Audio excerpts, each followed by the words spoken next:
వెంకటేశ్వరునికి సంబంధించి 8 రకములుగా సేవించిన వారు ఎవ్వరైనా సరే విష్ణువునందు సాయుధ్యమును పొందుతారు, అంటే మోక్షమును పొందుతారు.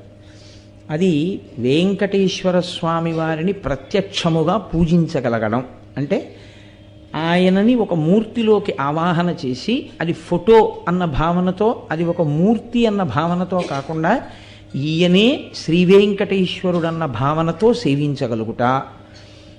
రెండవది ఆయనను స్మరించుచుండుట, వెంకటేశ్వరుని గురించినటువంటి స్మరణ. అందుకే స్మరణాత్ ఇష్టవర్షిణం. ఆ క్షేత్రం గురించి కానీ ఆయన గురించి కానీ స్మరణ చేసినంత మాత్రం చేత కోర్కెలు ఈడేరుతాయి. కాబట్టి స్మరించుట. 3, ఏ పని చేస్తున్నా ఇది వెంకటేశ్వర స్వామి వారి కార్యం అనుకుని చేస్తుండడం. అలా అనుకుని చేసేటప్పుడు ధర్మ వ్యతిరేకమైన కార్యం చెయ్యడానికి అసలు